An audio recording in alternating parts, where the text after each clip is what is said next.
So the fifth phase of the Lok Sabha election is going to start, and on 20th of May, Baramulla constituency is going to poll in J&K. This is the first election after abrogation of the Article 370, hence it becomes very important.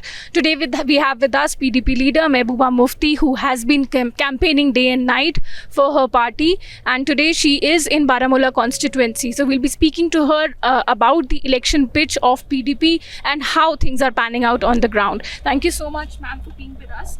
If you could tell us, what is the election pitch of PDP? What are the essential key issues that the party has raised in this election? Well, the key issues are what are the issues with the people, because people feel betrayed after 2019. They feel they have been robbed of everything. They have been dispossessed, disempowered, to the extent that Valley has been converted into an open-air prison. So they want to send a voice to Parliament who can voice their opinion, who can give vent to their pent-up feelings, because there is total suffocation. Even if a journalist speaks truth, he is booked under UAPA, PSA. So there is this suffocating kind of atmosphere, and that's why people are coming out in huge numbers. They want to give expression to their anger. Right, like we saw extremely good voter turnout in the first phase in Srinagar constituency. In fact, the BJP has also said that it is a kind of achievement for them, because things are so much better, and this has empowered the voters, and this has enabled the voters to actually come out and vote, because the law and order is much better. There are no boycott calls this time, there are no hartals. How do you see the situation, and what are your comments? Well, see, Kashmiris are very, very aware politically. They understand that there is a government in Delhi, which is very cruel, which believes in suppression and oppression of people. So the youth, especially the youth, have taken to this election. They want to send a reply. They want to send a message to New Delhi that we are going to, reply you through our vote. We are going to reply to you through a democratic process, not through stones or guns. And they believe that they have been disempowered, and this is the way to get back to Delhi. I think somebody said that democracy is the best form of revenge, and that's what's happening here.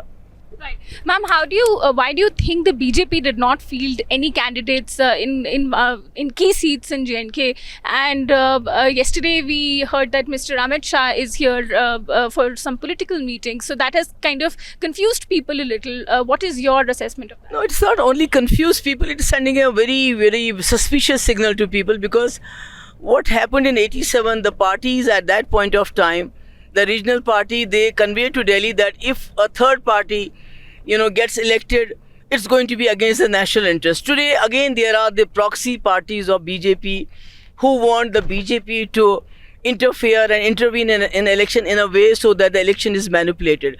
And this Home Minister's visit is seen in that context, because what we are hearing, that he has been calling officers, especially from the Pahadi community, and threatening them with dire consequences if they don't vote for the proxy candidate A, B and C, like that. So it is very unfortunate, because if they repeat what happened in '87, that's going to be disastrous, because after a long time the youth of Kashmir have taken to ballot instead of bullet.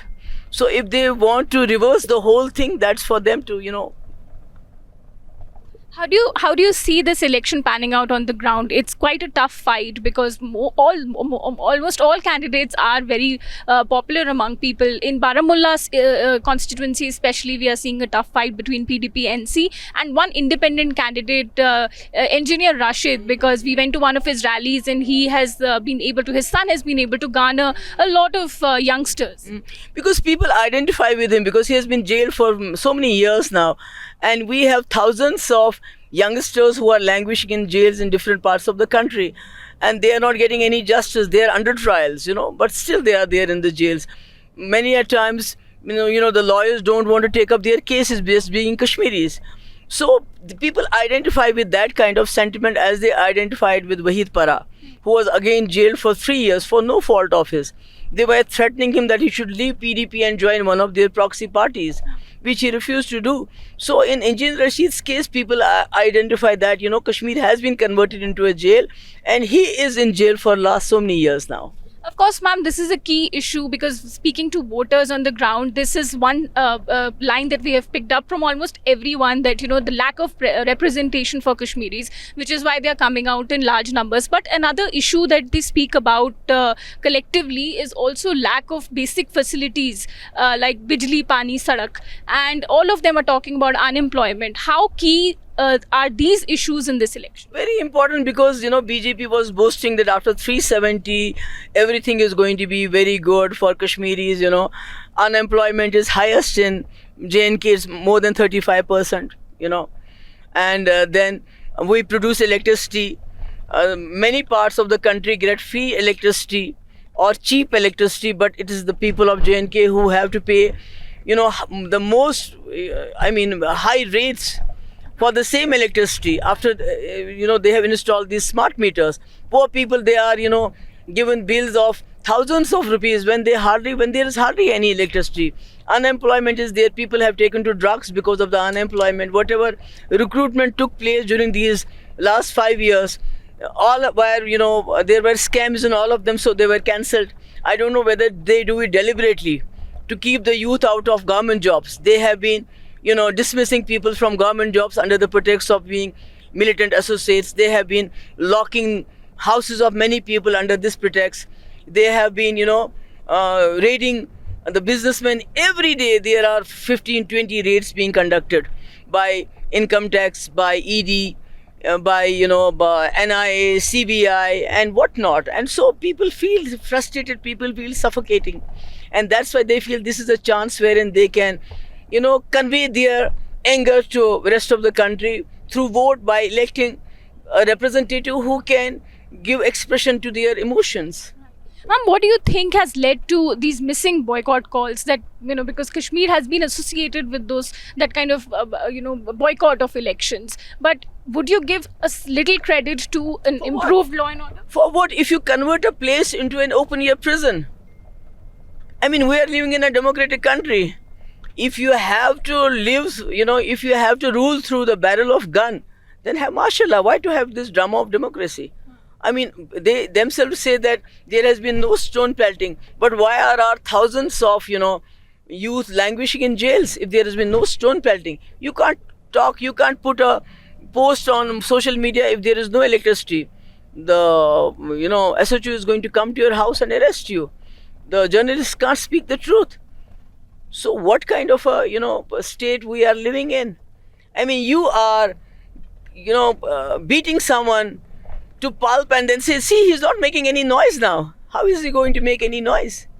Because you have beaten him up to pulp. He can't.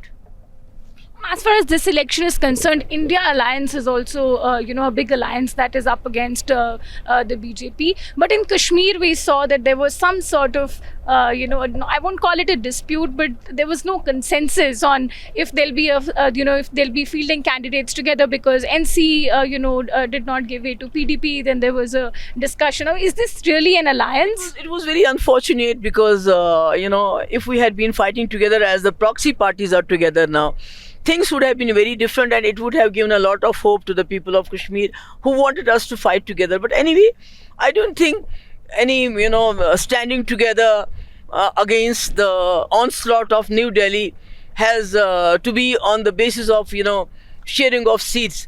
As far as PDP is concerned, we stand with India Alliance for its ideology, for, saving the constitution, for a better India, for Gandhi's India to beat the Godse's India. So that's okay. So the alliance very much stands. Very much it stands, very much. And ma'am, last question. What are the key issues in Baramulla? We understand there are common issues across Kashmir about unemployment and Sadak Bijli Pani and, this most prevalent issue that we spoke about, representation that people require. Are there any key issues that are different from, say, Srinagar? Because since we are in Baramulla today, I think the issues are same, but there is definitely a different flavor because here you have NC, then you have PDP, then you have Engineer Rashid, and then you have the proxy parties of BJP whom BJP is supporting.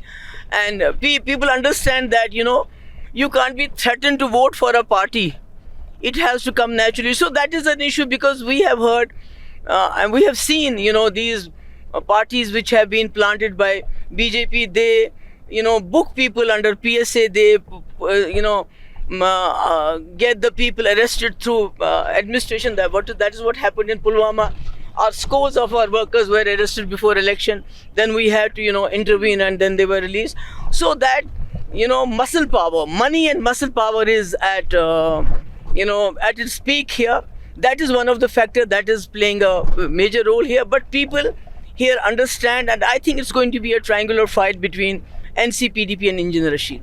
Thank you so much for being with us. So that was PDP leader Mehbooba Mufti, who's on a campaign right now speaking to us about the upcoming polls and the key issues in Baramulla constituency, and also issues that commonly affect people in Kashmir. Thank you for watching. This is Ananya Bharadwaj with Praveen Jain reporting from Baramulla.